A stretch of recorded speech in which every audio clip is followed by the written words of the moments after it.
Hola, buenas tardes a todas y todos. Bienvenidos nuevamente a otra clase de ética, curso de ética para la carrera de filosofía de la Universidad de Santiago.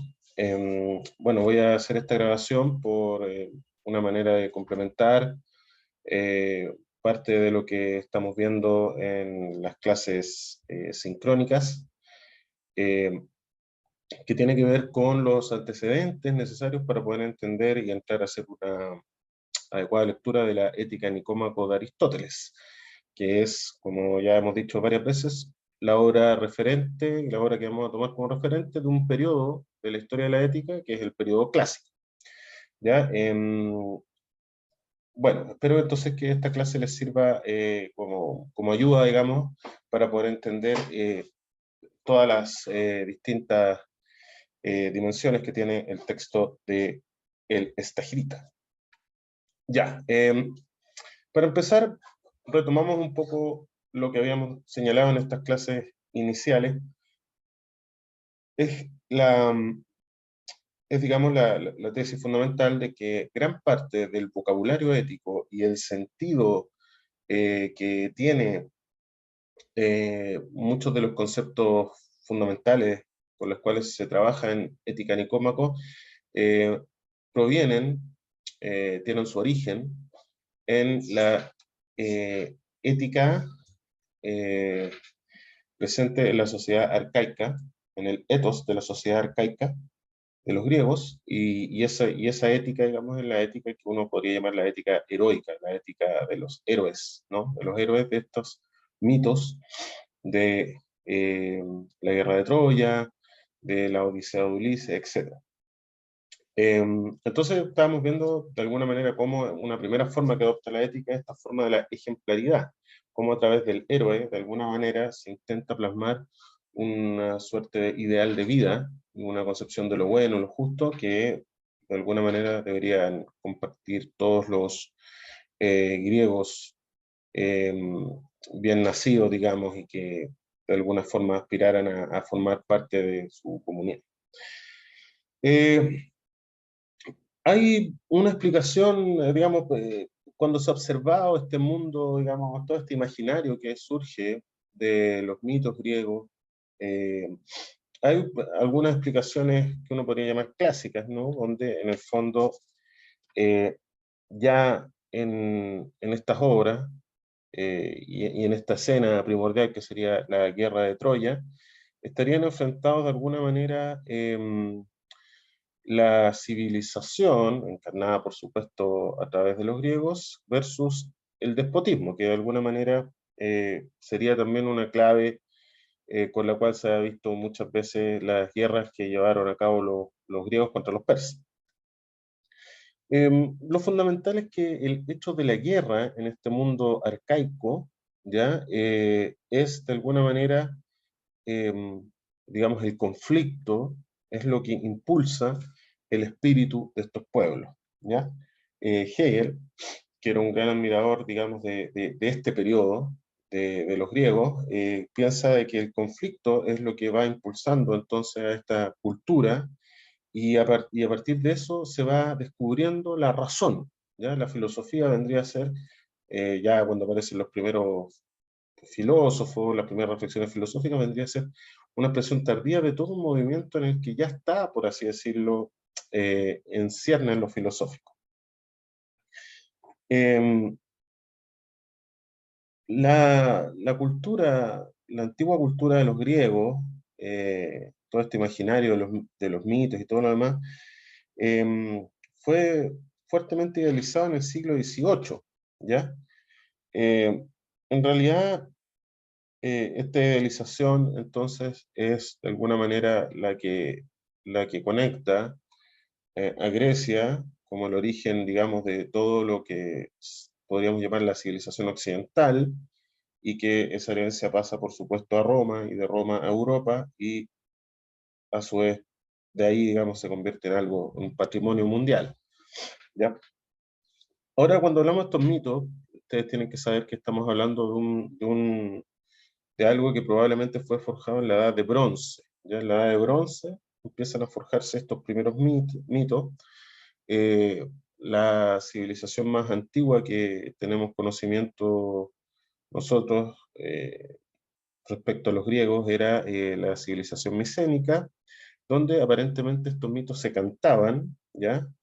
Y este canto, que era en el fondo poesía, canto, también se celebraba en rituales donde también se danzaba, ¿ya? Entonces la figura del poeta es una figura muy importante porque de alguna manera el poeta, al cantar estos mitos, accedía a una región de la verdad, ¿ya? Y al acceder a esta región de la verdad, que provenía directamente de los dioses, no estamos hablando de un proceso discursivo, racional, lógico, sino que en el fondo una verdad revelada, de alguna manera el poeta logra vencer la temporalidad, logra por una parte vencer el olvido, ¿ya? Porque mantiene entonces al cantar cada vez estos poemas, mantiene el sentido de la comunidad y también, digamos, conserva una memoria y esto hace que hay un vínculo entre el pasado y el presente. Eh, esta idea del mito, esta idea que nos transmite el mito, tiene mucho que ver con cómo el ideal de ejemplaridad que encarnan los héroes griegos tenía mucho que ver con vencer la mortalidad, ¿no? O sea, ¿qué es lo que distingue a los seres humanos? El hecho de que mueren y, digamos, a través de sus acciones, a través de acciones guerreras, decíamos que habían dos escenarios, digamos, absolutamente fundamentales para esto. Uno era el escenario de la guerra, es decir, comportarse valorosamente en la guerra, y por otra parte, ¿no es cierto?, la asamblea del pueblo donde se habla. Guerrear y palabrear, si ustedes quieren, o discursear en la asamblea eran como los dos lugares donde uno podía adquirir una cierta capacidad de sobresalir al resto. El ideal del héroe griego entonces no es, eh, no tiene que ver con acumular poder por poder, sino que lo más importante es vencer la muerte a través de quedar con un recuerdo en la comunidad.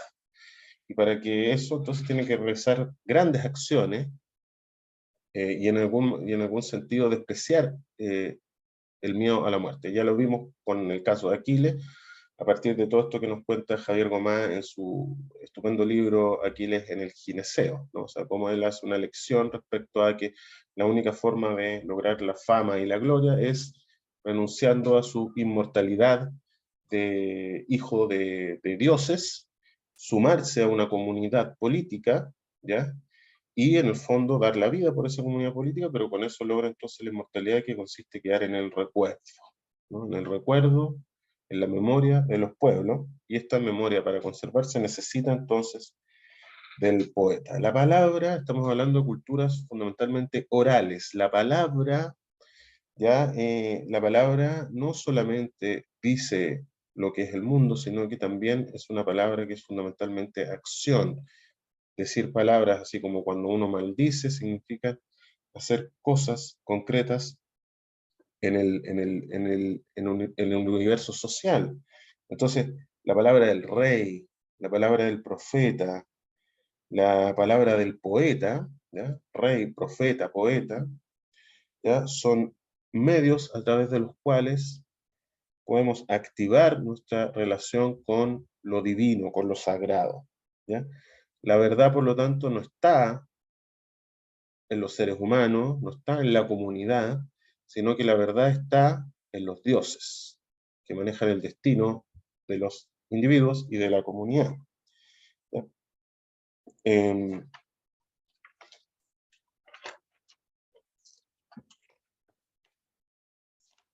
entonces algo fundamental que va a empezar, digamos, a romper esta primera forma, ¿no es cierto?, de sabiduría ética contenida en las culturas orales, en las sociedades arcaicas, y que de alguna manera quedaron plasmadas en los poemas de Homero y Hesíodo, es la llegada de la cultura escrita, ¿ya? La cultura escrita permite codificar saberes, ¿ya? permite codificar las relaciones sociales, permite establecer leyes. Con la cultura escrita se puede por primera vez apelar a la palabra, apelar a la ley como algo público, ¿ya? Por lo tanto, de alguna manera, empieza a surgir una separación entre el poder político del rey, cuya palabra era una sentencia, que podía ser una condena, que podía ser, etcétera, a una ley que de alguna manera se independiza de este poder, que en un momento, por supuesto, un poder monárquico, sagrado, un rey más o menos divinizado. Y la ley entonces aparece aquí como un orden, como un marco general que ya no está adherido a esa figura. ¿Ya? De alguna manera, la cultura escrita permite fijar la palabra, y además la palabra se puede exponer y discutir, se apela y se critica. ¿En qué? En las asambleas de las polis. ¿Ya? Entonces, de alguna manera aquí tenemos el fermento, entonces, en que va a surgir una nueva forma de reflexión, una nueva forma de reflexión que ya no significa la repetición de aquello que fue heredado como mito por las generaciones pasadas, ¿no es cierto? Y que el poeta canta ante una audiencia que de alguna manera celebra una especie de liturgia en torno a este acto de cantar los poemas.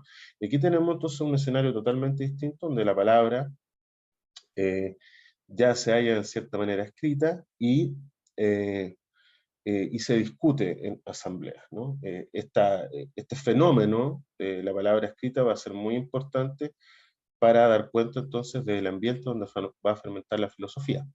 Es importante señalar que de todas maneras la cultura escrita estaba en este sentido en ciernes, no toda la población sabía leer y escribir. Eh, por lo tanto, estamos hablando de que también era que los primeros que empezaron a saber manejar la cultura, la escritura, empezaron, digamos, a leer y todo, adquirían un poder social bastante considerable. Entonces tenemos aquí el encuentro, que estamos justo en una sociedad en que se encuentran, por así decirlo, una cultura oral y una cultura escrita.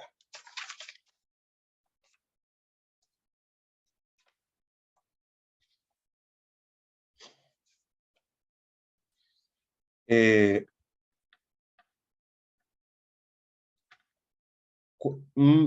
Más adelante van a ir surgiendo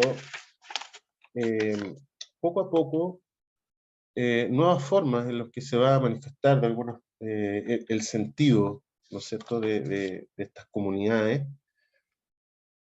Y de alguna manera esto nos permite ir reconstruyendo la historia de esta idea de logos, ¿no es cierto? Logos, para la mayoría de nosotros significa razón, ¿no? El logos es la razón. Pero en realidad el logos es una palabra bastante compleja, es una palabra que tiene una historia muy potente, y diríamos en principio que significa tres cosas, ¿no? Logos significa, en principio, palabra, ¿no? Es el hecho de que el ser humano tiene palabra. Eh, Luego, logos también significa, de alguna manera, inteligencia, es la capacidad de comprensión que tiene el ser humano. El ser humano tiene logos porque tiene una capacidad de comprender su mundo, sus relaciones con otros, la naturaleza, etc. Y logos también significa orden, ¿no? Como el ser humano puede captar un orden, no es que lo invente, sino que ese orden existe como una racionalidad en la naturaleza, en todo lo que nos rodea, y en ese sentido, el logo entonces viene a significar un sentido, ¿ya? ¿Cierto? Que la vida no es un caos, sino que hay un sentido, hay un orden, y eso se puede captar. Ahora, esta idea de logos, por supuesto, para que llegara a tener esta complejidad de significado, tuvo que pasar una serie de momentos, por así decirlo, ¿no? Entonces la palabra logos comenzó siendo eh, aquello que, mm, que denotaba la palabra humana estaba autorizada por lo divino. Es decir, lo divino era la verdad, ¿ya? Los dioses eran la verdad, y el logos entonces era la palabra humana cuando expresaba esa verdad.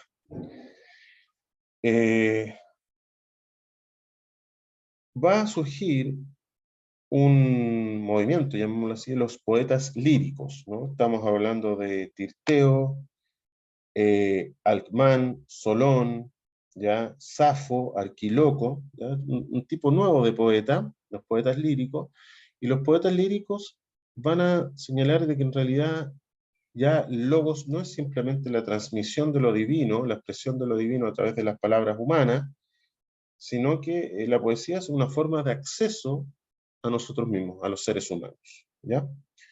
En este sentido, aquí vamos a acceder, por una parte, digamos, a una dimensión política, ¿ya? Eh, como se expresa, por ejemplo, en Tirteo, en Solón. Solón fue uno de los primeros legisladores de la democracia, uno de los primeros legisladores que es absolutamente importante para lo que se da a conocer como la democracia en Atenas, ¿no? Él frente a un conflicto muy grave que había en Atenas, que enfrentaba, por así decirlo, una lucha de clase entre los ricos y los pobres que estaban muy endeudados, él de alguna manera propone una reforma, y esa reforma va a ser la base de lo que después va a ser el sistema democrático que se conoció en Atenas y que floreció principalmente en los siglos V. Ahora, Solón es un poeta, es uno de los 7 sabios, ¿ya? ¿Y por qué recalca esta dimensión política? Porque hace énfasis en la moralidad vigente, ¿ya?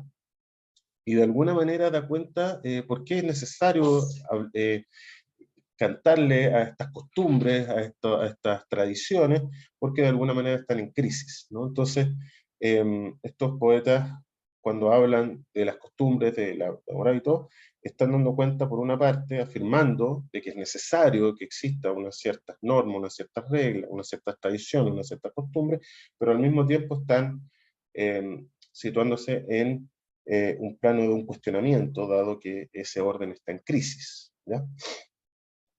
Eh, por otro lado, también aparece la idea, junto con esta, digamos, dimensión política, ¿ya? Aparece también la idea de que el poeta expresa una opinión, ¿ya? El poeta ya no es simplemente un repetidor de las verdades sagradas divinas, sino que expresa una opinión, formula un nuevo tipo de verdad, ¿ya? Y es una verdad ya propiamente humana, no es simplemente que se transmite lo que los dioses dijeron o hicieron, etcétera, sino que hay una verdad ya propiamente humana, una verdad inmanente, ¿ya?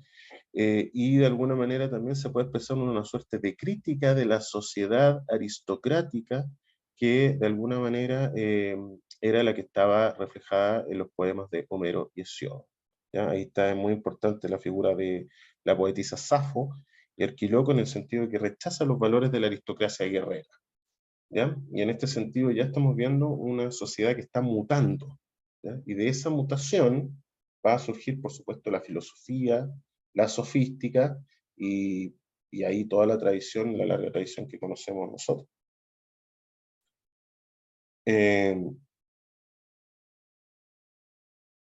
entonces tenemos por una parte, entonces, cómo empieza a transformarse la idea de logos, ¿no? Aquí aparece un logos ya que es una palabra que no es simplemente un vehículo a través del cual hablan los dioses, sino que es una forma en la cual los seres humanos pueden dar cuenta de un sentido que es suyo, ¿ya? Y también que pueden conocerse, ¿no? Eh, Uno podría decir que hay, entonces, antes de que aparezca la filosofía, como filosofía, un esfuerzo, una tensión para que el ser humano vaya congregando su fuerza y capacidades y pueda orientar su vida, es decir, para que pueda afirmarse en un lugar propiamente humano, ya no simplemente como un, una criatura más que está sometida a los caprichos de los dioses, sino encontrar un punto de vista, una perspectiva propiamente humana. Y vamos a ver que eso, esa búsqueda de aquello que es propiamente humano, está muy ligado a toda la historia de la ética, ¿ya? Es decir, cómo hemos ido dando nombre, dando realidad a esa condición que es la de eh, ser, digamos, un ser humano. qué nos hace ser un ser humano y qué vida vale la pena ser vivida en tanto somos seres humanos. Luego de los poetas líricos hay otro momento en que se va articulando esta nueva concepción del logos, que es uno de los conceptos anclas, ¿ya? Para que podamos entender todo lo que viene después en términos de la ética, que son los sofistas, ¿ya? Si ya de alguna manera con los poetas líricos se había autonomizado la palabra de lo religioso, con los sofistas esta autonomía de la palabra adquiere un nuevo nivel en el sentido de que los sofistas lo que van a investigar son las reglas con las cuales se usa la palabra y cuál es el modo eficaz de ocuparlo. ¿El modo eficaz de ocuparlo en qué? En las realidades políticas, las nuevas realidades políticas que están emergiendo, que ya no son este grupo de nobles, aristócratas, guerreros, que se repartían el poder y que sometían a la población, sino unas asambleas donde cada vez más hay el peso de nuevas clases que se están incorporando al proceso político. Esa entrada de estas nuevas clases es fundamental para entender lo que fue la democracia. Pero el escenario fundamental es la asamblea. Y en la asamblea, ¿qué es lo que se hace? Se habla. Y qué es lo que hay que tener para tener éxito en la asamblea es un adecuado manejo del lenguaje y de sus reglas, y eso es lo que vamos a señalar, o eso es lo que van a ofrecer los sofistas como una primera ciencia política, que sería la retórica. ¿Ya? Entonces, mientras en el poeta la palabra era un don, era un regalo a los dioses, en el sofista es una técnica, es un arte, es algo que se puede aprender y también se puede enseñar. ¿Ya? Con esta palabra se puede, por supuesto, defender distintos puntos de vista, distintos a la religión, ¿ya? Se pueden criticar las leyes y también se puede dar cuenta a través digamos, de esta discusión de las costumbres, también se puede dar cuenta de la relatividad de las costumbres, el hecho de que en unas ciudades las normas son de una forma y en otras ciudades las normas son de otra. Es decir, los sofistas van a ser los primeros que van a destacar ese hecho de que en realidad no hay unas normas morales, unas costumbres, ni siquiera una forma de vida común para todos los pueblos llamados griegos, ¿ya? Que era una forma también de señalar de que no había ninguna forma común para la humanidad, sino que en el fondo las normas morales son relativas a la cultura, al tiempo histórico, etc.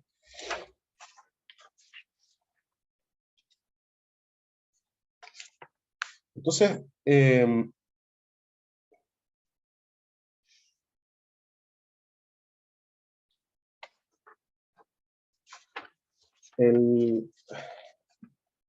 ¿por qué destacamos, digamos, este proceso de evolución que va viviendo la palabra?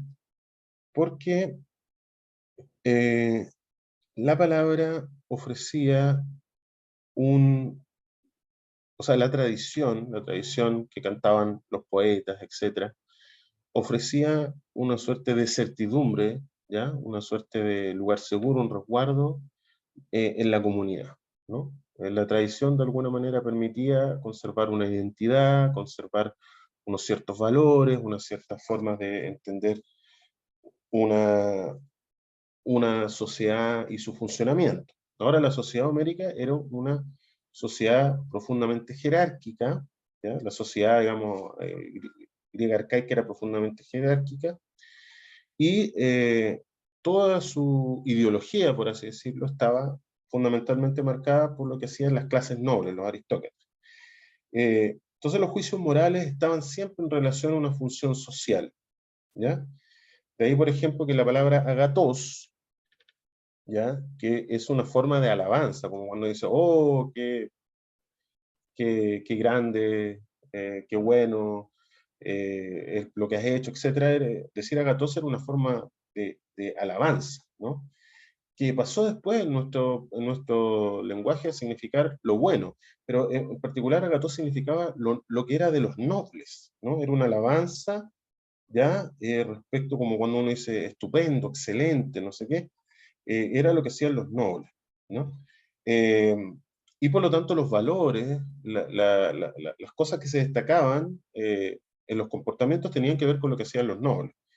Y ellos, por supuesto, se presentaban a sí mismos como asertivos, astutos, valientes, justos, poderosos, prudentes, etc., ¿no? Todo estos, todas estas primeras formas de lo que podríamos llamar las virtudes, ¿no? Aquí está, lo que estamos viendo acá es cómo se va articulando un lenguaje de las virtudes. Ya las primeras palabras que señalan las virtudes. Todas estas virtudes están en relación a una función social, es decir, si uno era, no sé, un tipo que tenía que lanzar flechas, tenía que ser preciso, ¿no? Entonces, lo mejor que uno le podía decir a alguien que era un arquero era que era el más preciso de todos.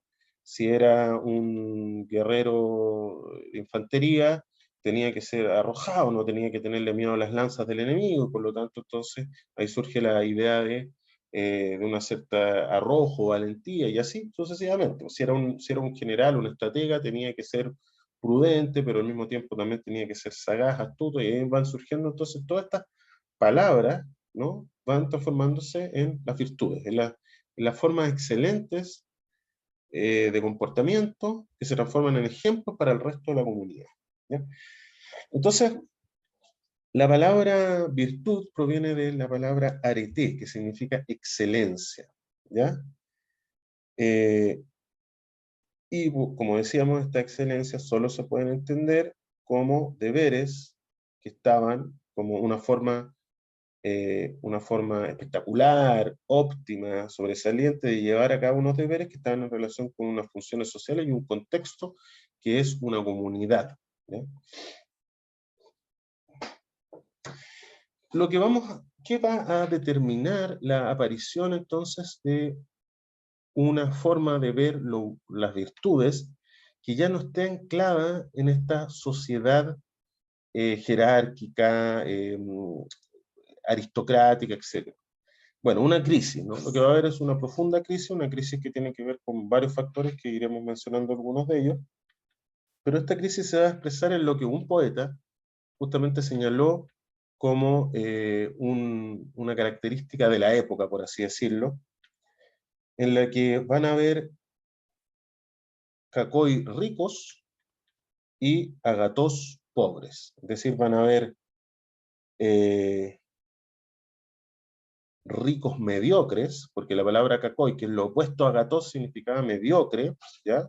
Es decir, van a haber ricos mediocres, ricos malos, ¿ya? Y van a haber pobres excelentes, ¿ya? Pobres buenos.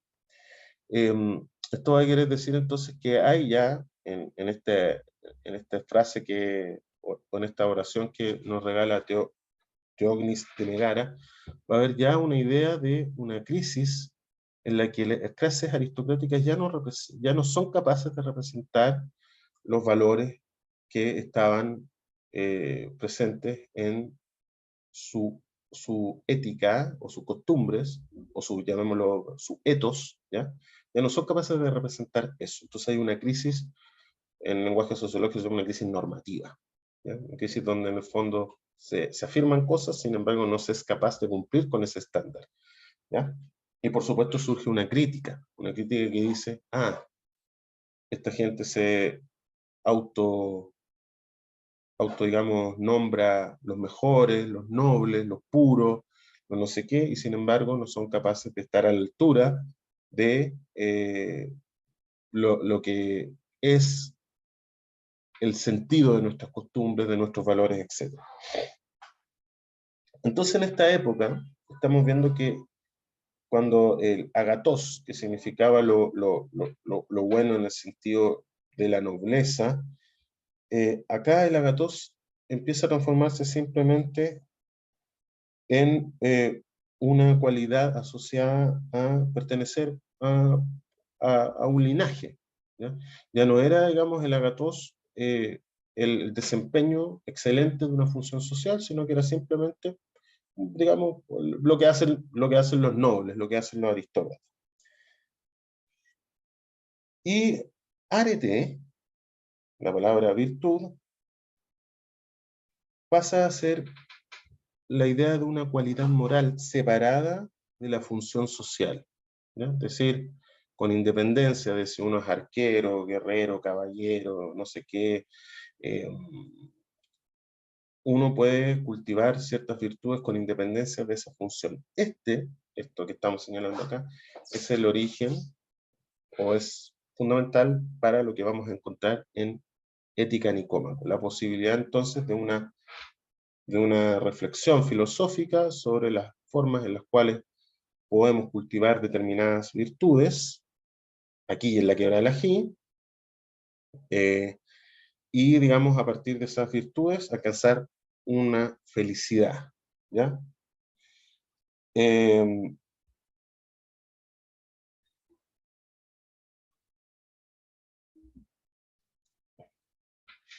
entonces, lo que vamos a ver es que en el momento en que va a surgir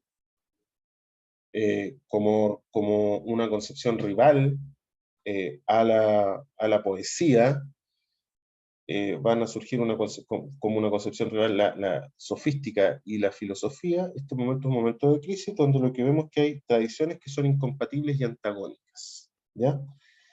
La tradición común a los griegos, insistimos, era la de Homero. Por eso Platón en la República cita cada rato fragmentos de los mitos de Homero, etc., porque era digamos, la visión común que compartían todos los griegos. Sin embargo, ya en este momento hay una crisis respecto a esta visión común y hay distintas concepciones rivales de lo bueno y de lo justo.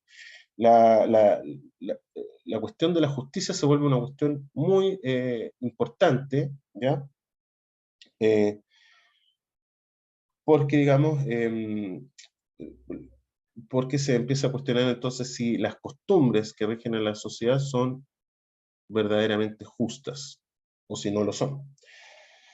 La palabra justicia, en tanto virtud, se dice dikaiosine, pero proviene de una palabra mucho más antigua que remite a una divinidad griega que es Dike, que era una hija de Zeus, ¿ya?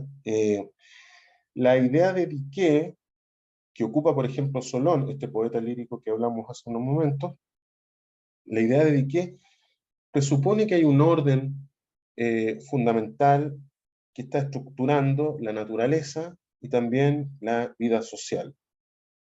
Eh, por lo tanto, la idea de que es la idea de que en el fondo no hay una separación fundamental entre el orden social y el orden natural. Hay una, por así decir, una idea de una justicia natural, o lo que después vamos a entender, pero claro, no en el mismo sentido que estamos hablando acá, una especie de derecho natural, ¿ya? La dique, la justicia expresa una suerte de justicia divina, una justicia divina que por ejemplo, uno ve en los poemas de Siodo que reclaman los campesinos y los pobres contra los abusos de los ricos que se llaman a sí mismos los mejores.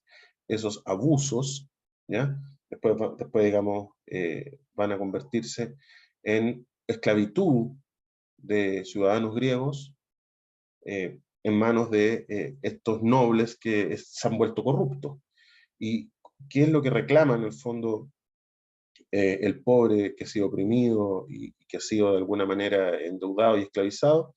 Reclama a diqué, ¿no? Reclama que se haga justicia, porque el orden y las costumbres ya no son respetadas y no son justas por estas clases que se han vuelto abusivas, ¿ya?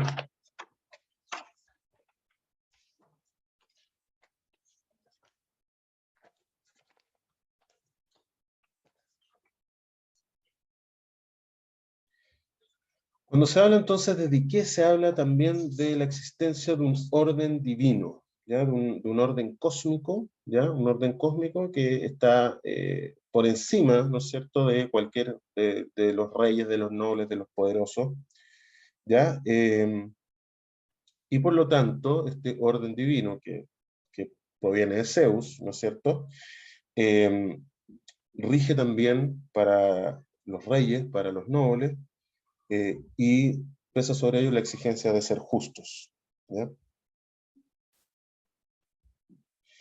Cuando se apela a la idea de diqué, se apela generalmente a las leyes tradicionales, ¿ya?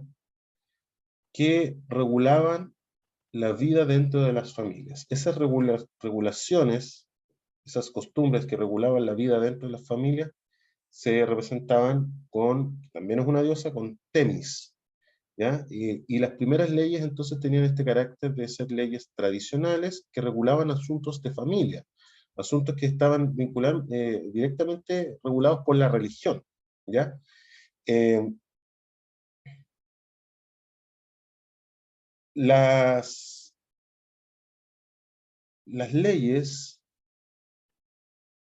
que eran, las leyes estas que eran consideradas temis, eran ordenadas directamente por Zeus, por lo tanto eran leyes sagradas, leyes que tenían que ser respetadas, ¿ya? Eh,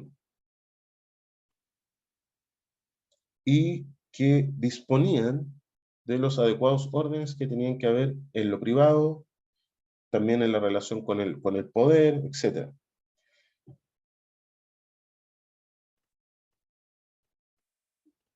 Existe la idea en esta época de que Zeus protege a quien suplica porque está siendo abusado y también protege al extranjero. ¿De qué protege? De que se prive a alguien de lo que le corresponde o que se usurpe un lugar. Al hacer cualquiera de estas dos cosas, usurpar el lugar que le corresponde, digamos, a uno por las costumbres sagradas, o quitarle lo que le corresponde, es un acto, digamos, de violar la diqueo, violar la justicia y ofender a la timé, que es el honor. ¿Ya? Es una deshonra, es una injusticia y es una deshonra. ¿Ya? Y de alguna manera, al digamos, violar entonces esta justicia que ha sido dispuesta por Zeus, habilita también el derecho a la venganza. ¿Cuál es el papel de la virtud respecto entonces a la psique? Es que la virtud tiene la capacidad de preservar la justicia, es decir, la arete preserva la justicia. ¿Ya? ¿De qué manera? Porque para poder ser justos hay que de alguna manera desarrollar diversas, cultivar diversas capacidades, llamémoslo así, como por ejemplo pensar bien, saber actuar en el momento correcto, ser valiente o corajudo para decir lo que hay que decir en el momento justo. Es decir, ser justo implica cultivar una serie de otras virtudes como la templanza, como la prudencia, como la valentía y así sucesivamente, ¿no?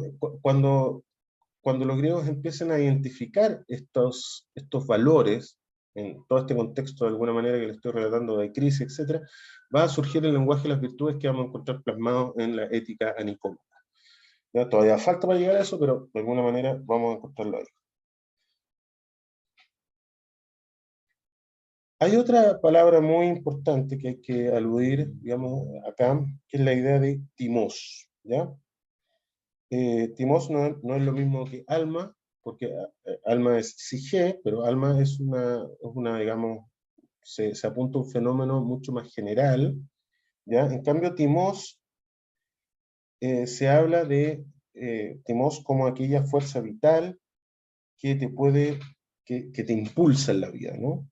Es, por así decirlo, timos es, que está relacionado con esta idea de, digamos, de ser corajudo, ¿no? El timos es, digamos, aquello que nos hace, nos pone en movimiento, ¿ya? Eh,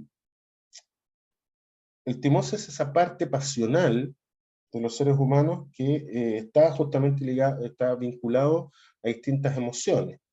Eh, entonces, por así decirlo, el timos sería una suerte de capacidad de conmoverse, ¿no? Ahí estamos afectados por distintas pasiones, y el timos se inflama con estas pasiones. Se inflama con la rabia, se inflama con la pena, etcétera, con el miedo, ¿ya?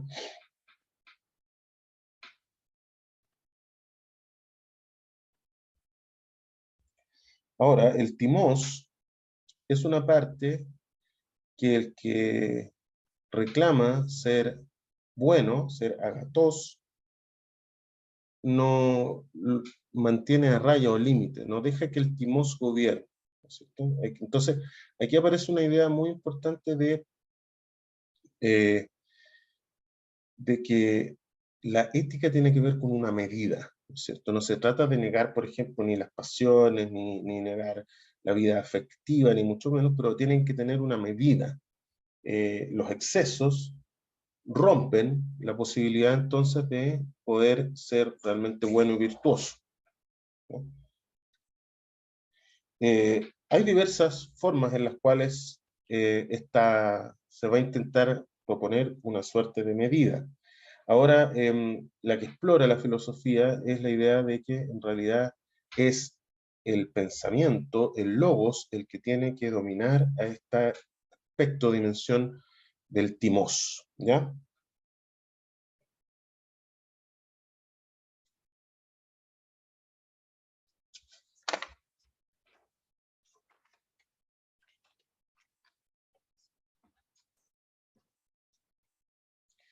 La forma tradicional que había en la comunidad de la Grecia arcaica de regular, ¿no es cierto?, esta tendencia al desborde que puede surgir de nuestra vida pasional, de la inflamación del timós, por así decirlo, era a través, ¿no es cierto?, de una educación, de una paideia basada en los ejemplos contenidos, los ejemplos y los sentidos fundamentales contenidos en los poemas de Homero y Hesíodo.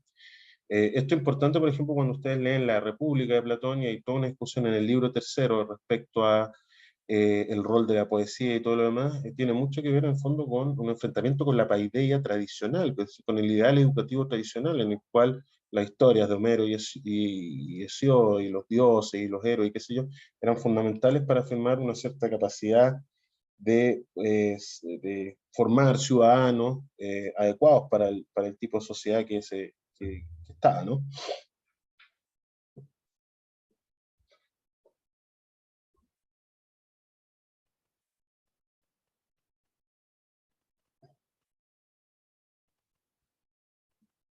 De alguna manera, entonces, a pesar de todos estos cambios que está experimentando la sociedad griega, la virtud va a seguir siendo la idea de una autoafirmación, ¿no es cierto? Una cierta capacidad de autoafirmarse en la vida, y esto va a ir acompañado entonces de una idea de una medida, como decíamos nosotros, ¿no? El virtuoso es que sabe tener medidas, sabe tener ciertos límites, ya sabe cómo y cuándo atreverse, ya sabe cuándo parar y retirarse, ¿ya? Y aquí, de fondo, cuando uno tiene, digamos, estas capacidades que pueden ser, por así decirlo, adquiridas sin mayor conciencia, muchas veces de manera intuitiva, como llamarían algunos, etcétera, hay una pregunta de fondo que es: ¿qué es lo bueno y lo mejor para el ser humano? ¿Ya? Es decir, hay llamémoslo así, una precomprensión cada vez que alguien sabe cuándo parar, cuándo seguir, cuándo tiene que intervenir, con qué intensidad tiene que intervenir, todo eso hay, de alguna manera, una respuesta a una pregunta subyacente que es qué es lo bueno y qué es lo mejor para el ser humano, ¿no? Eh, esta pregunta se va a transformar en la pregunta fundamental que va a estructurar, podríamos decir así, la tensión que va a haber entre los sofistas y Sócrates. Y a partir de Sócrates entonces vamos a tener todo el desarrollo de la filosofía en su sentido más clásico. Eh, la sociedad griega va a cambiar por varias razones. Por una parte, la guerra y las invasiones persas, entonces el conflicto que va a haber con el despotismo oriental, ¿ya? Con también estos otros tipos de civilizaciones que no eran polis, sino que eran imperios, ¿ya? Por otra parte, las ciudades más poderosas de los griegos, como Atenas, Esparta, van a transformarse en imperios, digamos, a escala más pequeño, pero que también van a tener diversas colonias. Entonces va a haber también la experiencia de ejercer poder y fuerza sobre otros griegos, ¿ya? Y también ahí es parte de la pregunta, ¿cuáles son los límites, ¿no? ¿En qué momento, digamos, los atenienses pueden llegar a ser crueles e injustos con otros pueblos griegos? También el comercio, la actividad productiva va a hacer que dentro de las polis vayan surgiendo distintas, digamos, especialidades, distintas funciones. A partir de eso también va a surgir la idea de que una ciudad está compuesta por distintos saberes, ¿ya? Y cada saber, por así decirlo, tiene su objeto, y tiene sus especialistas, y tiene sus reglas, entonces aparece la idea de techné, o técnica. Eh, También va a producirse un cambio en las clases sociales, por lo tanto va a venir aquí la pregunta sobre cuál de estas clases sociales tiene derecho a participar en los asuntos de la ciudad y cuál no, y esto es un problema fundamental para la cuestión de la democracia, y también la cuestión de la riqueza, ¿no? Las tensiones que van a haber entonces entre ricos y pobres, tensiones que van a ser también fundamentales en la democracia, ¿ya? Eh, Esta sociedad que está creciendo, que se está complejizando, etcétera, va a acostumbrarse también a los viajes, a tener contacto con otras ciudades, eh, va a experimentar entonces a partir de estos viajes la relatividad de las costumbres y las leyes, ¿ya? Y va a surgir entonces a partir de eso, de la idea de que uno va a distintas ciudades y se encuentra con distintas costumbres, distintos valores, distintas incluso cosmovisiones, etcétera, es si hay algo común a los seres humanos. Y aquí empieza entonces una cuestión fundamental en el pensamiento eh, ya, digamos, en un pensamiento que está sobre las cuestiones prácticas y las cuestiones humanas y sociales fundamentales, que es la pregunta sobre qué es natural y qué es artificial. Sobre la palabra naturaleza se dice en griego physis, y lo artificial se dice nomos, ¿ya? Entonces, va a haber toda una discusión en los sofistas, y en parte también, que es un trasfondo que está presente en Sócrates, la discusión de eh, lo bueno, lo malo, lo justo, lo correcto, lo incorrecto, son simplemente convenciones, simplemente son, por así decirlo, cuestiones, creaciones artificiales de los seres humanos, de culturas, de grupos humanos, o si son algo que podemos llamar, que provienen de un cierto orden natural, ¿ya? La cuestión entonces de physis y nomos, que es la pregunta entonces, ¿qué es por convención y qué es por naturaleza? ¿Qué es natural al ser humano en todas partes? Eh, ¿Cuáles son, por así decirlo, las, eh, eh, las obligaciones o las virtudes propias de cualquier ser humano en cualquier situación, y cuáles son aquellas que están vinculadas a la pertenencia a un determinado tipo de comunidad, con un determinado tipo de régimen político?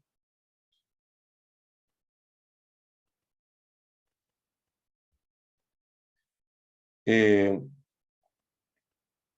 ¿Cuál también es la relación entre lo que podríamos llamar la libertad, o llamemos la capacidad que tiene el ser humano de elegir, y la acción y su pertenencia a una naturaleza? En cualquier caso, siempre, en todos estos pensadores, la idea fundamental es que el ser humano pertenece a un orden natural. Hay un macrocosmos y el ser humano es un microcosmos que está dentro de ese macrocosmos. No es para nada el centro del universo, es, digamos, simplemente, digamos, un ser más, no es el ser, no son los seres que sobresalen, sino que, digamos, es un ser mortal que tiene una cierta característica y que de alguna manera tiene que encontrar su lugar en el mundo. Un lugar en el mundo que no puede ocuparlo, no puede ocupar el lugar de las plantas, de los animales, etcétera, y tampoco de los dioses. Entonces, gran parte de la sabiduría que ya está en los mitos, y como lo habíamos dicho antes, tiene que ver con ubicar este lugar de dónde está lo propio de lo humano, ¿ya? Todas estas discusiones van a pasar, digamos, al terreno de los asuntos prácticos, pero en particular en el terreno de la política, ¿ya? Eh,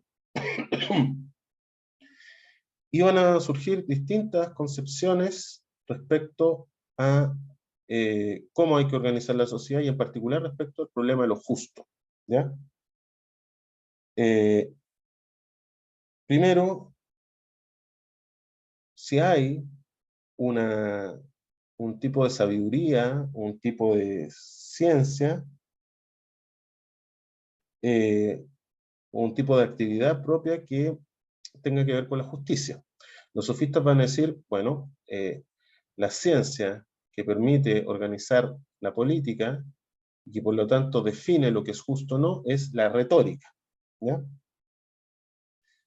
O también, algunos otros sofistas también van a plantear de que en realidad lo que es justo es lo que es justo y el orden de una sociedad y las leyes que hay en una sociedad no es más que el resultado de los conflictos que hay en una sociedad, del enfrentamiento, de la lucha, y por lo tanto el orden, la justicia, las leyes son la voluntad de los más fuertes. Los más fuertes entonces imponen su voluntad, una especie de un derecho que les viene por naturaleza, ¿no? Como son naturalmente los más fuertes, tienen entonces el derecho a mandar. Entonces aquí tenemos dos visiones, ¿no? Una visión que entiende que el orden social y la justicia es, por así decirlo, una construcción humana que se hace a través de, fundamentalmente, de la discusión en las asambleas, etc.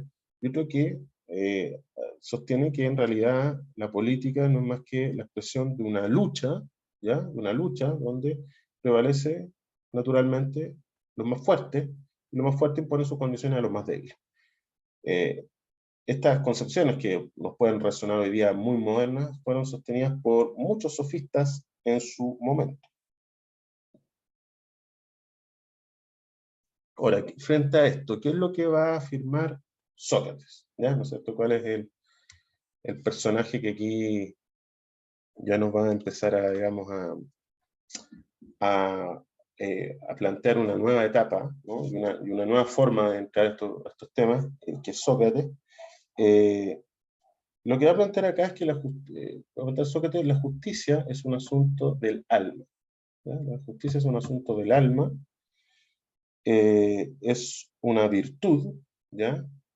Que puede ser alcanzada con independencia de los factores externos, incluido en eso entonces el régimen político, el orden político, etc. ¿Ya?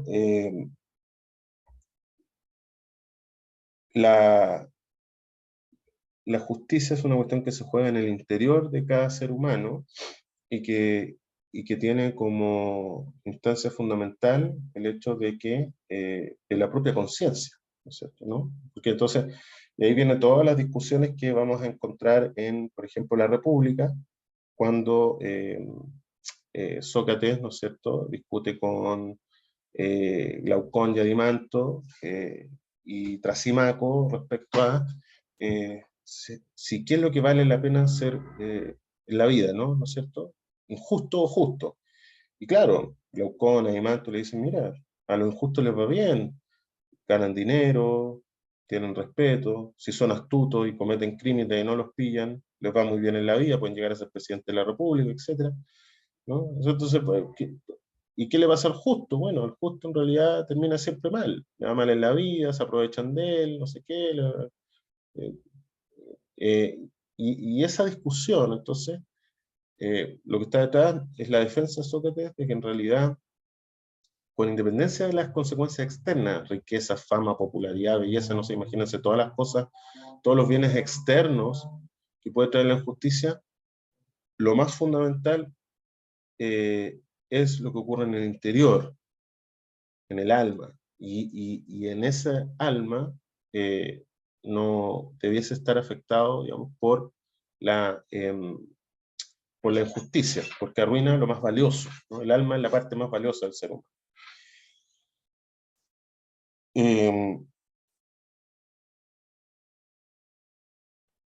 ¿Y qué es lo que hace? ¿Qué es lo que distingue el alma humana? ¿No? El alma, digamos, en el mundo griego significaba muchas cosas, pero ¿qué es lo que distingue el alma humana? Que conoce y que puede gobernar. ¿Ya? Esto nos va a reaparecer después en Aristóteles, la idea de el alma, la mejor parte del alma humana, porque tenemos partes que son muy parecidas a los animales, etc. Pero la mejor parte del alma humana es aquella que conoce y que es capaz de gobernar.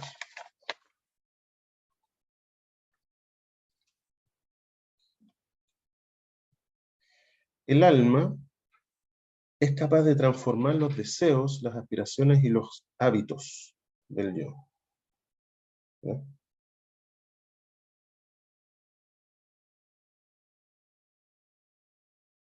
La,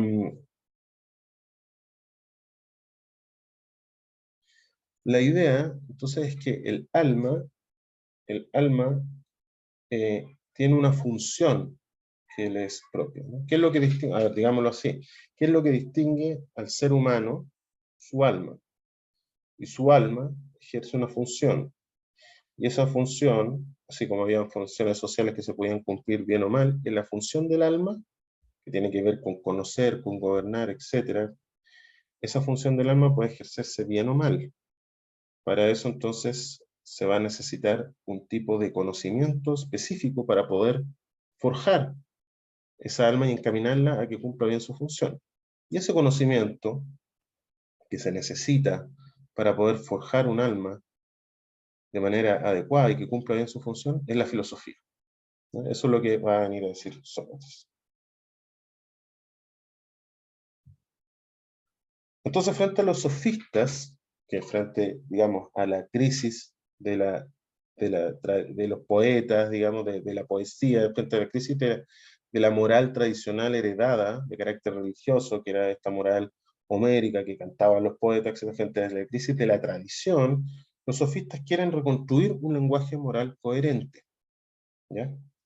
Quieren en el fondo reconstruir una nueva forma de entender los conceptos morales porque sea coherente, y de alguna manera entonces enseñar a cómo se, se debe vivir bien, y en este sentido vivir bien para los sofistas tenía que ver con una eficacia social que era una eficacia que tenía que ver con tener éxito en los foros, en los foros donde se ocupaba la palabra. ¿Qué se hace entonces en esta asamblea? ¿Cómo puedo yo ser exitoso en esta asamblea?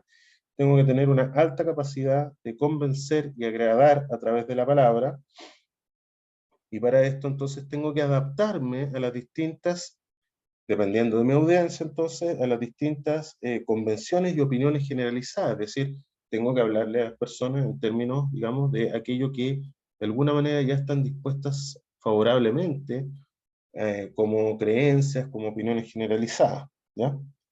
Eh, esta, y esto de alguna manera ya nos da cuenta también de otra tensión fundamental que va a haber en la comprensión desde la filosofía de la ética, que es la crítica de la opinión, ¿no? ¿No es cierto? La opinión, en toda sociedad hay una serie de opiniones generalizadas, opiniones que hacen juicios morales, y que entonces distinguen qué es justo, qué es recto, qué cosas son correctas, qué cosas son convenientes, etc. Y de alguna manera, los sofistas lo que hacían era, a partir de ese sentido común, llamémoslo así, ir instalando en fondo una suerte de discurso que les permitían ganar adeptos, ganar audiencia en las asambleas y convertirse en hombres influyentes. El problema con esto, que de alguna manera Sócrates lo va a cuestionar, es que los criterios de justicia entonces que caen, digamos, en un profundo relativismo, porque si hay que adaptarse a las convenciones y a las opiniones generalizadas que hay en cada sociedad, entonces los criterios de justicia van a ir, la justicia va a ir cambiando de ciudad en ciudad, ¿ya? Eh, y aquí van a surgir como dos ideas, dos propuestas respecto a cómo identificar las virtudes, ¿no es cierto? Por una parte, va a ser identificar las virtudes en relación al criterio de justicia que hay en una determinada sociedad. Entonces el ciudadano lo que tiene que hacer es obedecer el nomos de su ciudad, tiene que obedecer las leyes de su ciudad, ¿ya? Eh, Eso cuando se está en una comunidad. Pero el ser humano pensado fuera de la comunidad, ¿ya? El ser humano pensado al natural, ¿ya? Este hombre pensado al natural fue retratado por los sofistas como un ser que sigue sus impulsos y tendencias, que puede ser profundamente agresivo, egoísta, codicioso, ¿no? Es decir, un ser casi premoral o amoral. Entonces, uno podría decir, en la medida en que alguien es ciudadano, se debe, digamos, respetar, debe respeto y justicia de aquellas normas o costumbres que hay en su propio, ¿sí? Pero cuando está en relación a otros ciudadanos, o está en relación, digamos, a otros seres humanos que no pertenecen a la comunidad, se impone entonces este hombre natural que más bien persigue el poder, ¿ya? Que es agresivo, codicioso y que realmente es lo que aparece, por ejemplo, en las guerras. Y el comportamiento de los atenienses, que era muy democrático y todo lo demás, pero el comportamiento imperialista y con otras colonias griegas eran profundamente crueles y muchas veces, digamos, muy digamos, terribles, ¿no? Entonces, ¿cuál va a ser la crítica de Sócrates? Es que aquí eh, estas concepciones de la justicia, estas concepciones de las virtudes, de lo bueno, etcétera, que ofrecen los sofistas son incoherentes. Son incoherentes porque no tienen fundamentos adecuados, porque no se basan en definiciones adecuadas de las cosas, ¿ya? Las definiciones de dónde podían obtenerse, bueno, de la tradición, ya vimos que está en crisis, de la retórica, ¿ya? Que era la ciencia que enseñaban los sofistas y que de alguna manera en los diálogos de Platón se muestra cómo Sócrates desmontaba todas estas pretensiones de que los sofistas realmente sabían y tenían conceptos claros sobre las cosas, de la experiencia, ¿ya? Y del logos. Sabemos entonces que la alternativa de la filosofía va a ir por el lado de el logos como forma de poder refundamentar una ética, ¿ya? Un ethos que está en crisis.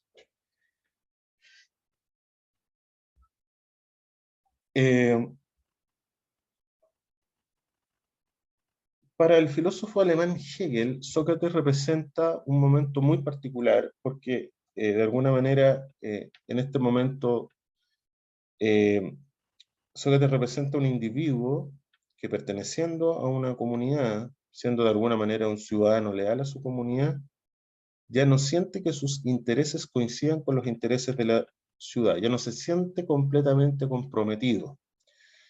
Por eso puede el filósofo tomar una distancia de lo que está ocurriendo en su ciudad y ser crítico con su ciudad, porque de alguna manera ya no está eh, pisando un suelo firme de certidumbres y de ideas ante el cual no haya posibilidad de dudar o de cuestionar.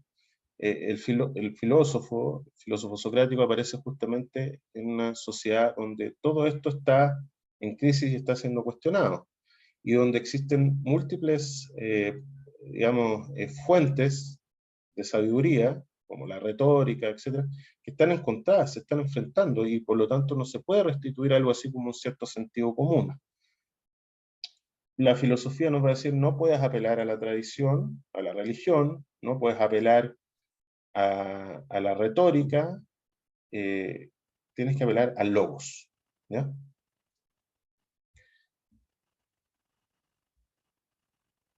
El, el compromiso entonces de Sócrates con su ciudad no es la de un eh, ciudadano devoto de sus dioses, obediente a sus leyes. No es en primer lugar eso, que sí lo era, sino en primer lugar el compromiso socrático es un compromiso racional, es con la crítica de su sociedad, de la forma en que su sociedad se está pensando. Eh, Sócrates, según Hegel, es este individuo que se vuelve sobre sí mismo, que reflexiona ante una crisis, que es la crisis de una sociedad que ha perdido su eticidad, su ethos, ¿ya?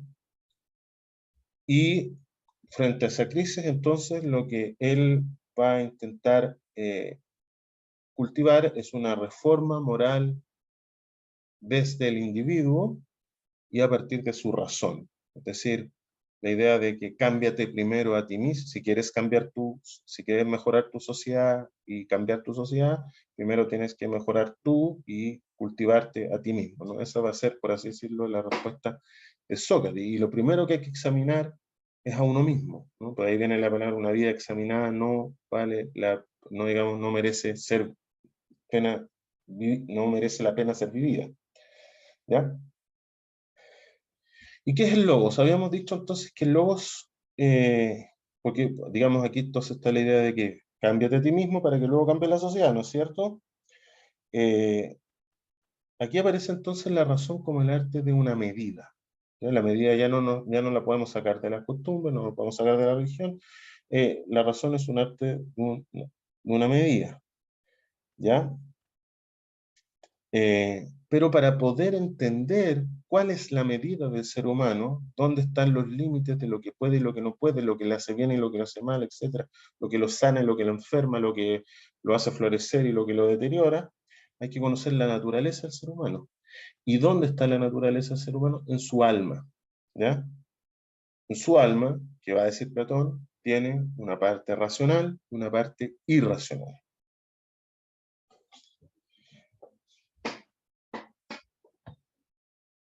La filosofía frente a la retórica eh, que, digamos, eh, es un instrumento usable políticamente, por lo tanto, en realidad, a la retórica no le interesa el bien del ser humano, el bien de la ciudad, el bien del individuo, etcétera, sino que lo que le interesa es aquello que le permite ser exitoso, ¿ya? Eh, y de alguna manera, ¿cuál es el problema de la sofística? Que no es suficientemente profunda al no hacerse la pregunta de qué es realmente lo bueno, qué es realmente lo justo, qué es realmente lo, digamos, aquello que es propio del ser humano, etcétera, sin hacerse esas preguntas filosóficas de fondo, la, la, la, la sofística, digamos, los sofistas y su ciencia retórica pueden, pensando que hacen un bien, terminar haciendo un mal, porque no tienen un verdadero conocimiento. Sócrates lo que va a hacer entonces es una actividad intelectual que va a tratar, en primer lugar, sobre estos asuntos humanos. Lo que quiere conocer Sócrates es al ser humano, ya no le interesa la naturaleza, en tanto naturaleza, sino que le interesa al ser humano, ¿ya? Y cuál es, en el fondo, aquello que nos distingue, podríamos decir, cuál es la esencia del humano, y cuáles son los fines propios del humano. La idea de telos. ¿Cuál es el fin propio de la vida humana? Que es una forma de plantear cuál es el sentido de la vida humana. ¿Ya? ¿Cuál es el sentido de la vida humana? Y ahí uno puede preguntarse, bueno, la pregunta que tiene que ver, digamos, los sentidos de nuestra vida tienen que ver con la cultura que vivimos, por lo tanto con las funciones sociales que ejercemos, por lo tanto el sentido de nuestra vida tendrá que ver con ciertos, digamos, desempeños que yo tengo como padre, como profesor, como investigador, y eso acaba el sentido de mi vida, y ese sentido no se lo puedo aplicar a una persona que trabaja, digamos, en un bar, o que es un chef, o que es alguien que hace el aseo, o que es un, no sé, un político, ¿no es cierto? Y cada uno va a tener, digamos, sus distintos fines en la vida y sus distintas, entonces, virtudes dadas por un contexto social, ¿no? O el ser humano tiene una finalidad propia, ¿ya? Eh, para explicar el ser humano, va a señalar Sócrates, no basta el explicarlo a través de causas, es decir, mira, el ser humano proviene de esto, está hecho de estos elementos, tiene esta estructura. No, no nos basta una explicación científica del ser humano para poder orientarnos en la vida. Lo que necesitamos es la pregunta del para qué, y esa es la pregunta por los fines, ¿no? Y aquí entonces empieza a aparecer esta perspectiva, lo vamos a llamar así, teleológica de telos, fines, que vamos a reencontrar en Ética a Nicómaco. Entonces, así como los seres humanos desempeñamos roles sociales y pertenecemos a una cultura en la cual se nos evalúa respecto a cómo hacemos determinadas cosas o no, y además en distintas sociedades, en distintos criterios para evaluar eso, etc. Cuando pensamos en términos del ser humano, en general, vamos a ver que hay una suerte de ser genérico en el ser humano, ¿ya? Este ser genérico va a responder entonces a una forma en común. Acuérdense que la idea de forma se dice eidos, y luego Platón nos va a hablar de las ideas, su teoría de las ideas, es decir, hay un eidos, hay una forma común a todos los seres humanos, ¿ya? Y por lo tanto, esta forma común de los seres humanos tiene una función propia que tiene que ver con lo que es más propio del ser humano en esa forma común que tenemos, ¿ya? Y entonces, como existe una función propia, va a haber una virtud propia, ¿ya? Para poder entonces saber cuáles son los fines del humano, tenemos que saber cuál es la función del humano.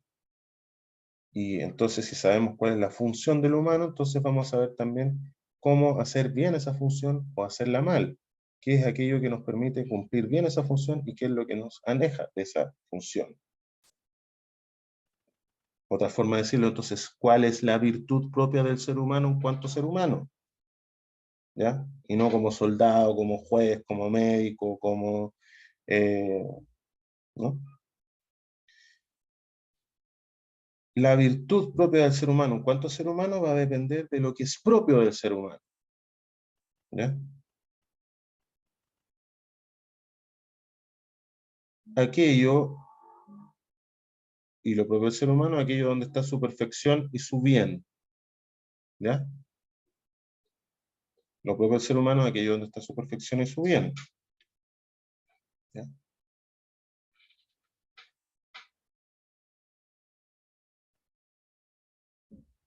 Por lo tanto, lo bueno no es fruto de un juicio privado, individual, sino que es algo que está anclado en la realidad de las cosas.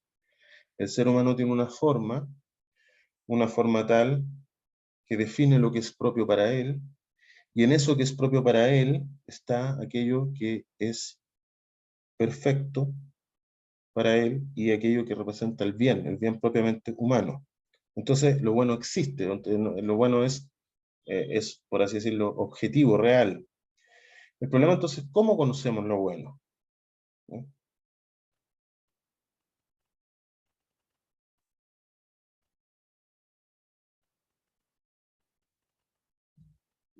El punto de partida de Sócrates y Platón va a ser la idea de que la virtud humana, a pesar de que puede expresarse de múltiples formas, es una. Y hay una unidad en lo humano, ¿ya? Y esa unidad en lo humano está dado en la idea de que hay una función propia del humano, y esta función propia del humano es el alma, ¿ya? Eh, la idea de función propia viene de la palabra ergón. La palabra ergón significa una actividad. Hay una actividad propia del ser humano, ¿ya? Como hay una actividad propia del ser humano, también hay una forma de hacer esa actividad de buena o de mala manera. ¿Y dónde se juega esa actividad propia del ser humano? En el alma, ¿ya?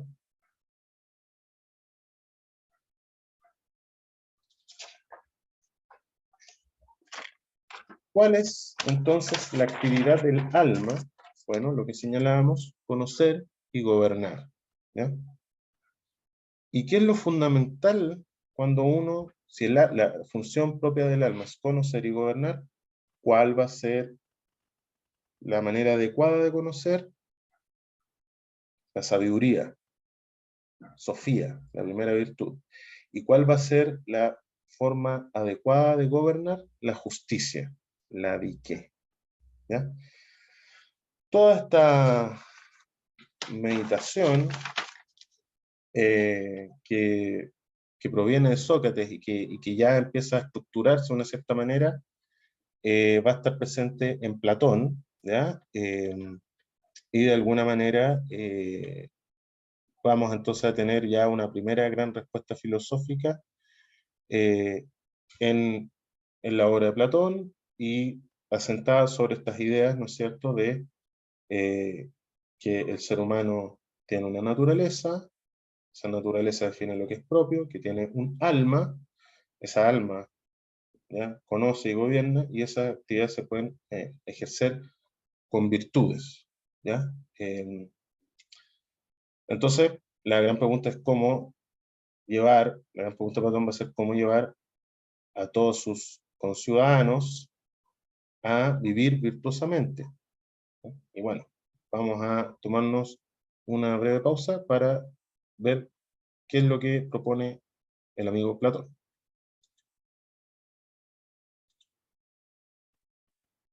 Ya, bien. Entonces, señalábamos que el escenario que estamos viendo es un escenario en el que el ethos tradicional, la moral heredada de Homero, Hesiodo, etcétera,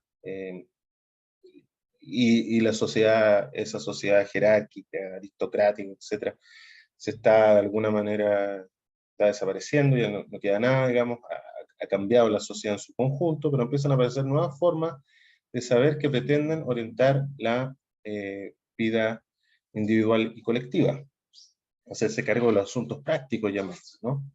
Tenemos por un lado la retórica, ¿no es cierto? Y por otro lado, entonces aparece frente a ella, a partir de las críticas que les hacen, Sócrates aparece proponiendo la búsqueda de otra sabiduría, una sabiduría que de alguna manera eh, plantea que lo principal no es adquirir fama, poder, influencia, éxito social, sino que lo principal es el cultivo de uno mismo a través del conocimiento de uno mismo y que la felicidad humana está asociada profundamente a la sabiduría, ¿sí? Eh, Platón, eh, como discípulo de Sócrates y heredero de parte de su pensamiento, va a señalar que lo importante, digamos, en la vida humana es el bien, ¿ya? Y el bien lo va a plantear de una forma bastante particular en el sentido de que el bien no es, digamos, una idea que uno tiene de lo bueno, sino que el bien forma parte, por así decirlo, del orden profundo con que está estructurado la realidad, ¿no? Hay, por así decirlo, lo va a decir en estos términos, hay una idea de bien que de alguna manera le asigna a cada cosa su lugar, su función y armoniza el todo, el conjunto, ¿ya? Eh, Platón, de cierta manera, no cree, ¿ya?, que no cree que se pueda ser plenamente feliz con las cosas de este mundo, ¿ya? Él piensa que hay que mirar más allá, hay que mirar a una suerte de sentido de trascendencia, y de alguna manera, si queremos que este mundo sea menos doloroso y menos sufriente, lo que hay que hacer es corregir la realidad a través del pensamiento, y por lo tanto entonces la filosofía se va a meter en la política, sobre todo motivada por la idea de que lo principal en el arte de gobernar tiene que ser la justicia. ¿Por qué es tan importante corregir la ciudad, corregir la polis, corregir, y por qué es tan importante entonces que la filosofía meta las manos en la política? Porque no se puede ser sabio ni feliz en una sociedad que está mal organizada, ¿ya? Eh,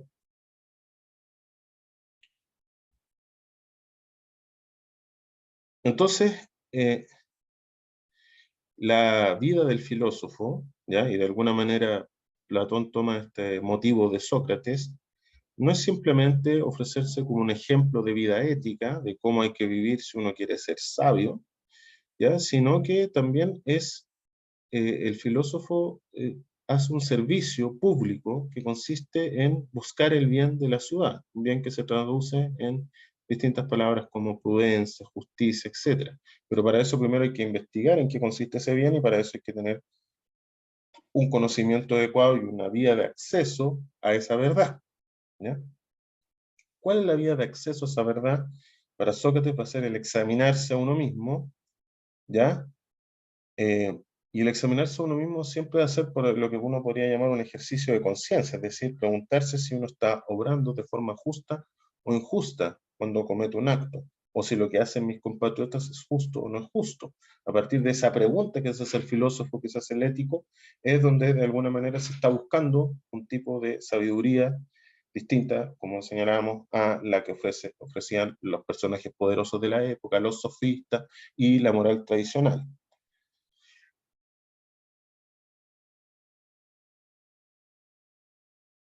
Los políticos y los sofistas adulan y consienten a la ciudadanía. Le dicen lo que quieren escuchar, le dicen lo que esas personas ya creen, ¿ya?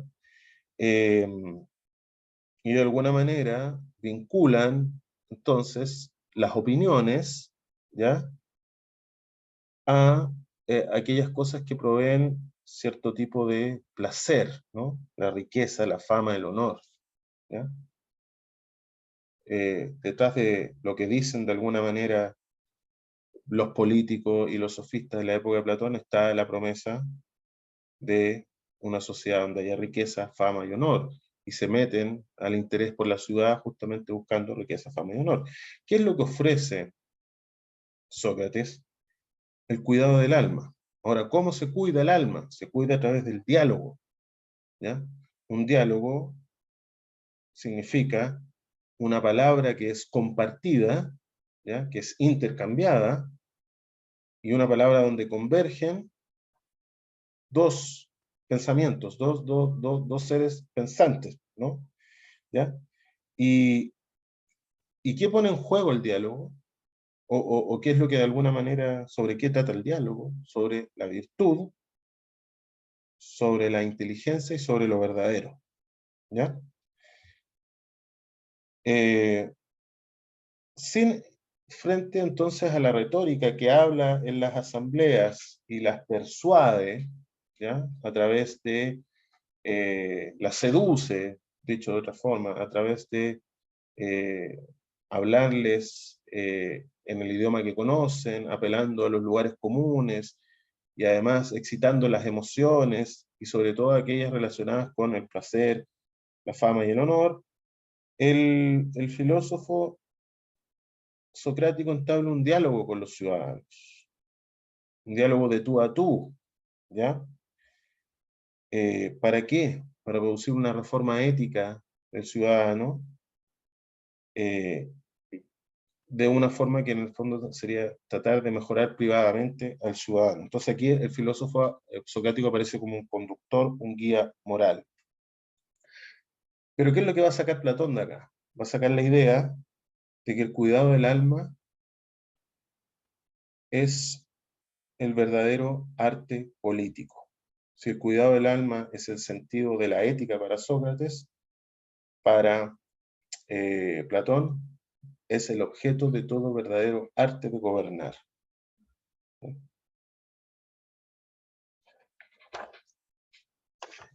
Para poder entonces gobernar y para poder cuidar el alma,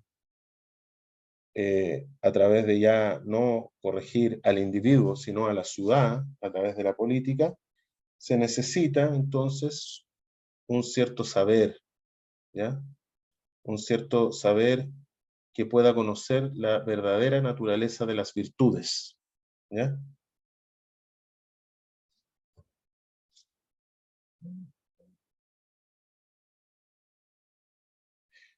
Este conocimiento de la verdadera naturaleza de las virtudes solo puede obtenerse, dice Platón, si se conoce la verdadera naturaleza del bien.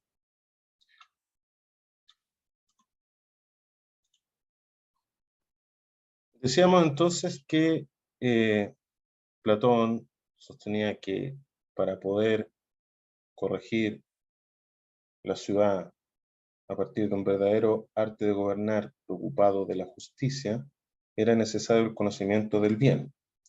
¿Ya? Platón considerará que la filosofía, de la mano de la dialéctica, se constituye en la verdadera vía del conocimiento. En este sentido va a oponer radicalmente la vida contemplativa, ¿ya?, a las opiniones que circulan en la ciudad. Por lo tanto, el filósofo de alguna manera se va a distanciar de las opiniones de la ciudad y va a devenir también un sujeto bastante extraño para la ciudad, ¿no?, atípico, como fue, por supuesto, la figura de Sócrates. La ética se funda en lo verdadero, en la verdad, a la cual se accede a través de una ciencia filosófica. La expresión de la verdad son las ideas, que para Platón son las formas universales, inamovibles y eternas tras las apariencias cambiantes que se observan en la realidad. La idea más alta de todas es la idea del bien. La realidad, a pesar de su carácter cambiante y hasta caótico, tiene un sentido y está ordenada. La captación de ese sentido y ese orden no puede hacerse por la vía de los sentidos y la opinión, sino por la vía del logos, de la racionalidad que forma parte de lo más excelso del alma humana. La idea de bien deriva de la idea de que la realidad es un cosmos ordenado bajo un fundamento, ¿ya? Cada cosa, cada ente, cada ser, cada individuo se inserta en una trama global de las cosas, en el todo, desde una finalidad que le da sentido a su existencia particular. Esa finalidad es lo que define, separa y limita una cosa de la otra. Es lo propio de cada cual, la usía o esencia. La contemplación de ese orden divino era literalmente la teoría, la visión de lo divino. Visión de lo que hacía a la realidad algo coherente y en última instancia sensato para el ser humano y por lo tanto un mundo habitable para el ser humano.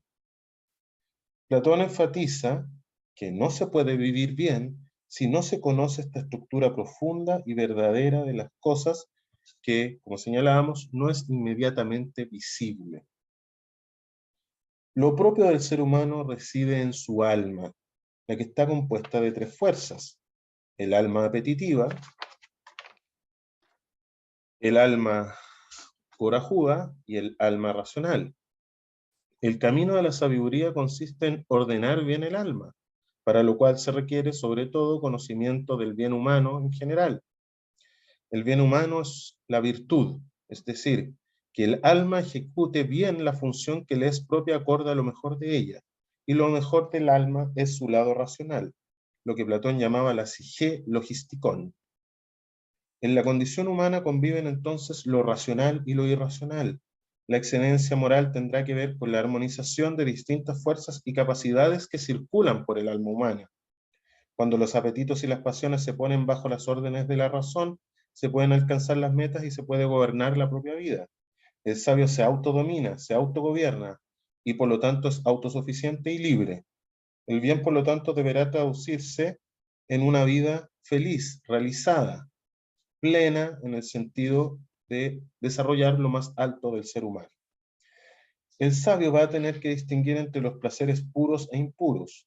Los puros, por así decirlo, se satisfacen a sí mismos, valen por sí mismos. Los impuros, en cambio, son transitorios, llenan un vacío, una falta, por lo tanto se evaporan rápidamente. Ya está aquí la idea, que vamos a ver en Aristóteles, de la jerarquía de bienes en la vida humana. Quien vive del puro placer se hace esclavo de un tirano interior. La buena vida se alcanza con la adecuada ordenación del alma, es decir, la armonización de sus capacidades y facultades. Mientras el filósofo llega a ella por la búsqueda del conocimiento, por la vida teórica, el ciudadano común y corriente debe aprender a ser disciplinado y obedecer la voz de las autoridades. Lo que hay de fondo aquí es la idea de que no puede disociarse la buena vida individual de la correcta ordenación de la política. En la mirada clásica, ética y política se dan la mano y siempre van a estar entrelazadas. Platón le dará a cada parte del alma su virtud o función propia. El alma apetitiva, la templanza; la sofrosine, opuesta a la desmesura; al alma corajuda, la fortaleza; al alma racional, la sabiduría, que es la que define los fines, la que gobierna, la que conoce.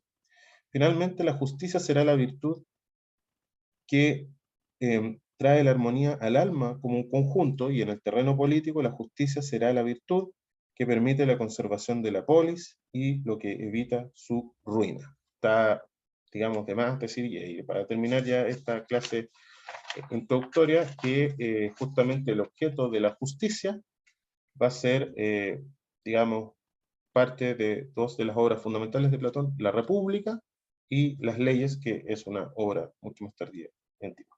Bien, con estos elementos, que de alguna manera intenté contarles una historia bastante larga respecto a los antecedentes que hay que tener en cuenta para ver Ética Nicómaco, lo que vamos a hacer en las siguientes clases es justamente analizar ya Ética Nicómaco y poder de alguna manera reflexionar adecuadamente sobre lo que ahí nos va proponiendo Aristóteles. Bien, que estén muy bien. Chao, chao.